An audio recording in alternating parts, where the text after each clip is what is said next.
Hey, I'm Todd Jarrett, and welcome to your purchase of your Staccato 2011. I want to go over some things today with the firearm to let you know what you actually get in your case when you purchase your firearm. Most important is the operating manual that comes with every single gun.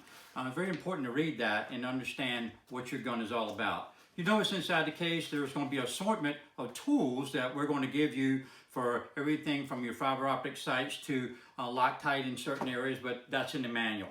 Also, you're going to get a lock here to make sure that you lock up your firearm when you're not using it.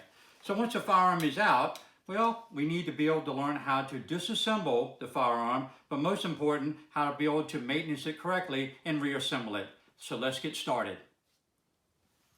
Now let's take apart and disassemble the Staccato R, which is the 1911 version.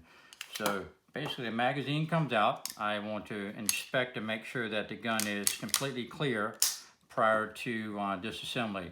I want to make sure that I always check my sights to make sure my sights have not gotten loose, or make sure my fiber optic is not fallen out or gotten loose to replace it. So I like to do an inspection to make sure that my screws are nice and tight on it, and just kind of do an overall inspection.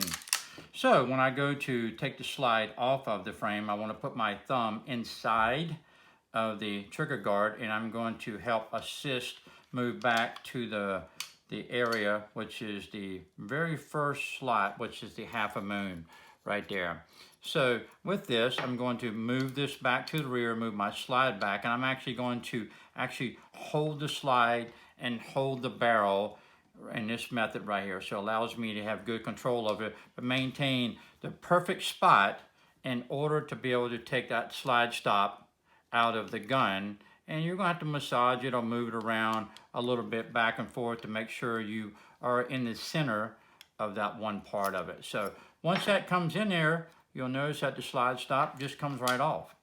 Now, once I take the frame off of the slide and it comes off, what I want to do is I want to take a look and make sure that that my guide rod, which is going to be my toolless guide rod, is locked in a downward position.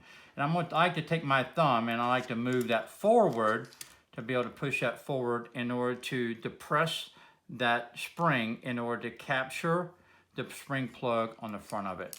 This allows me to disassemble that entire assembly in one piece. Now, once I'm going to take my bushing off, which is a traditional 1911, and if I'm going to take it off to start, I want to go to the actual left by looking down, or go to the right by looking down the barrel here by moving that forward. Sometimes they're loose enough and they just come right out. And so typically you'll see that in most of the Staccato R line.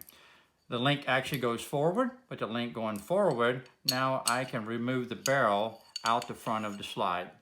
The key thing is the link must be moved forward.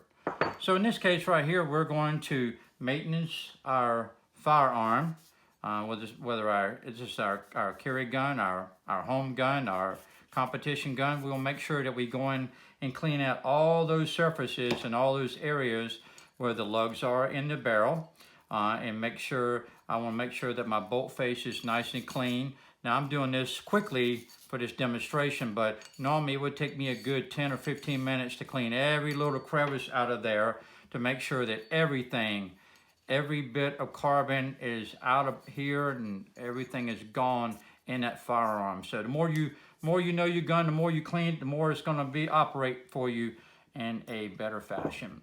So if I take a look at the barrel, I want to make sure that I'm always cleaning my bolt face off. That is very, very important, the bolt face on the front there, along with my barrel ramp. So the barrel ramp and my chambers are going to be something that is very important to understand how to make sure to get those nice and clean out of there. So, well, of course, depending on the cleaning solutions you like to use, this is the Hoppy stuff. It's my favorite stuff.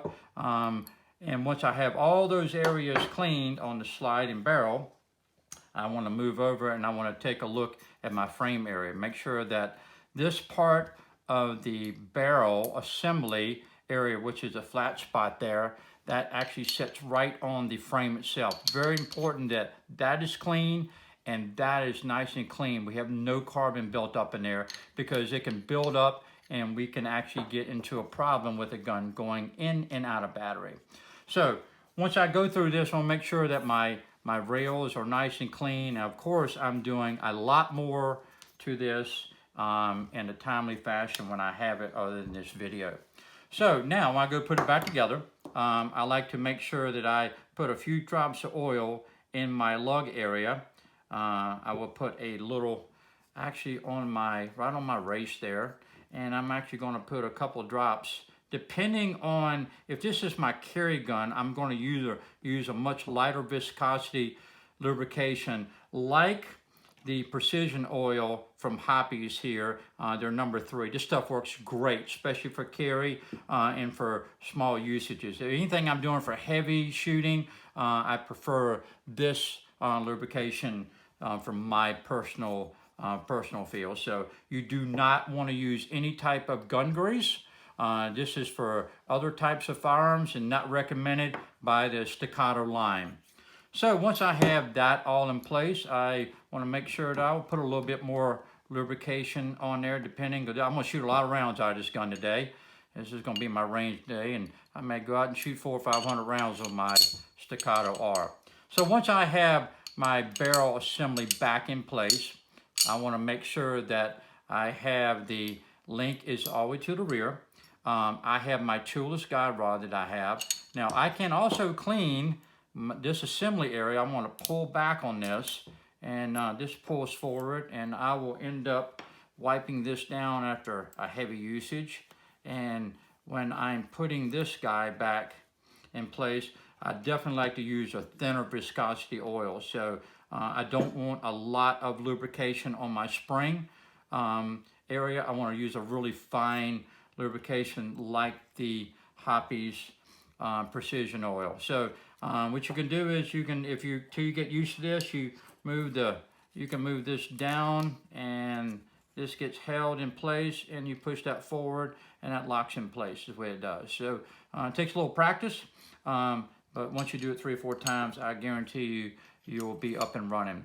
So when it comes to the bushing, I like to put a little bit of lubrication actually on the bushing itself, because we want to lock this back in place. And you'll notice that there's a little slot that's actually in the slide of the gun. There's a little knurl there, and that actually has to go. And you'll notice that it's going to be roughly about in a 5 o'clock area is where it's setting up at. So this gets actually put back in the center. This is actually for older guns that you really don't need to worry about. You just need to worry about taking the bushing off, and it's going to be locked in that area. So what I like to do is make sure it comes back around, and I'm going to drop my toolless guide rod in. So the link should not go forward. It should be to the rear. It needs to be to the rear. So with it to the rear, it allows me to put the toolless guide rod into the actual firearm. So you're actually going to turn it upside down and on the R, and you're going to flip it around so that half moon is actually up against the barrel, bottom of the barrel there. So it's going to be pushed forward here, and with that being pushed forward, I'll make sure that my bushing is in correctly, and I'm going to push that forward, and that will come back and lock it in place. So now when I go to reassemble the gun, I do want to take some lubrication, and I do want to put it actually on the frame area. I don't need but a few drops here or there. Over-oiling is not a bad thing, but it depends on what you're going to do with the firearm. So are you plinking over the weekend, you're going to shoot a bunch of rounds, or are you using this for concealed carry? So the key thing here is don't use a lot of lubrication on it. And if you set your guns and they stay locked in place for a couple years, they can actually stick and the slide may not operate, and viscosity and dirt and everything can get locked in there. So my recommendation is that you always want to clean your guns at least every 6 months at the latest. If I'm not using them, I want to be able to take them apart and look at them. So now with my link in the downward position, here in the downward position, I'm going to have the muzzle pointing down, and with the frame actually onto the slide area here with that guy sitting on there, and we're going to drive this down. What I want to do is I'm going to physically look in the hole, and I want to see where the link is actually setting at. So I like to take a punch and go like, oh, there's my hole in there. It may be a little oblong, so I want to make sure it's in that hole correctly. Putting my thumb through the actual trigger guard and my fingers on the back here, I can maneuver the slide in order to fit in there correctly and look in that hole to make sure that hole is in it correctly. I'm going to drop my slide stop in the hole, but I'm not going to lock it in place yet. So I want to make sure that the slide is going back and forth. The guide rod has been reassembled correctly, but most of all, I want to make sure that it's going in battery correctly. So everything seems to be correct. I'm going to put my thumb back into the actual hole, and I'm going to grab hold of it with all 4 fingers there, and I'm going to move the slide stop. So the slide stop now gets moved up, and we're looking for that little half moon area to be able to push that in and lock it in place. And our Staccato R is range ready.